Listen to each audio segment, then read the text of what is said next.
حضرت فضیل بن عیاض رحمۃ اللہ علیہ ڈاکو تھے، اور نیرے ڈاکو نہیں تھے، ڈاکوؤں کے سردار تھے۔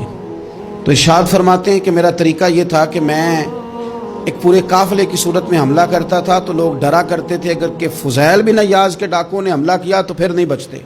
ایک دن گزر رہا تھا تو ایک قاری صاحب آیت پڑھ رہے تھے، لا تقنطوا من رحمت اللہ، اللہ کی رحمت سے کبھی نا امید نہ ہونا، ان اللہ یغفر الذنوب جمیعا، بے شک وہ سارے ہی گناہ معاف کر دے گا۔ آپ فرماتے ہیں میرے دل میں بات اثر کر گئی، ماننا ہے نا۔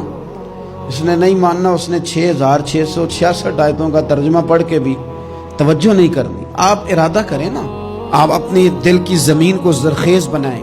فرماتے ہیں میں فوراً وہ آیت سنی تو میں رویا، اور میں وہ حافظ صاحب کے پاس چلا گیا، ان سے اجازت لی، ان کے کمرے میں داخل ہوا۔ میں نے کہا آپ نے ابھی آیت پڑھی ہے کہ اللہ سارے گناہ معاف کر دے گا؟ تو جس بندے نے کئی سال ڈاکے ڈالے ہوں، بیٹیاں روتی رہتی ہوں پر وہ مال لے کے آ گیا ہو، مائیں واسطے دیتی رہتی ہوں پر وہ لوٹ کے نکل آیا ہو، اب جی اگر وہ بندہ بھی سچے دل سے توبہ کرے تو اللہ معاف کر دیتا ہے۔ تو آفو جی کہنے لگے میں کون ہوتا ہوں تمہیں کوئی تفسیر بتانے والا، میں نے تو قرآن کی آیت پڑھی ہے، میرا رب کہتا ہے لا تقنطوا من رحمت اللہ، تم نے مایوس نہیں ہونا، تم آ جانا، معافی مانگ لینا، ان اللہ یغفر الذنوب جمیعا، اللہ سارے ہی گناہ معاف فرما دے گا، اللہ سارے گناہ۔ تو یہ تو اللہ فرما رہا ہے۔ فضیل بن عیاض کہتے ہیں میں نے کہا ختم ہو گئی بات، توبہ بھائی۔ واپس آیا تو وہ میرے ساتھ جو تھے نا، ان سے میں نے کہا سردار نیا تلاش کر لو بھائی۔ اب ارادے بدل گئے، پروگرام کچھ اور ہو گیا۔ اب تو لوگ ہمیں تانے دیں گے، اب تو لوگ باتیں کریں گے کہ اوتھے کی لین جانا ہے۔ فضیل بن عیاض کہنے لگے بس بھائی توبہ کرنی، اب تم کوئی اور سردار تلاش کر لو۔ اور اوپر سے نہیں کہا، توبہ کی تقریریں نہیں کی، دوسروں کو میسج نہیں بھیجے، اور لیکچر نہیں جھاڑے، رو کے کہا، درد سے کہا، دل سے کہا۔ تو وہ جو باقی کے تھے نا، ان پر سردار کی بات کا اثر ہوا، کہنے لگے سردار ہم نے سردار نیا نہیں ڈھونڈنا، اگر چوریاں مل کے کی ہیں تو اب تو اس طرح تو نہ کر، توبہ بھی مل کے ہی کریں گے، اب اللہ بھی مل کے ہی کریں گے، اب بس تو اگر ادھر جائے گا تو ہم بھی تو جائیں گے نا۔ اللہ اکبر۔ فضیل بن عیاض کہتے ہیں ظاہر ہے مال لوٹا کرتے تھے، میں نے مسئلہ پوچھا علماء سے تو انہوں نے بتایا کہ یہ تو حقوق العباد کا مسئلہ ہے، جو لوٹا ہے وہ تو واپس کرنا ہی پڑے گا۔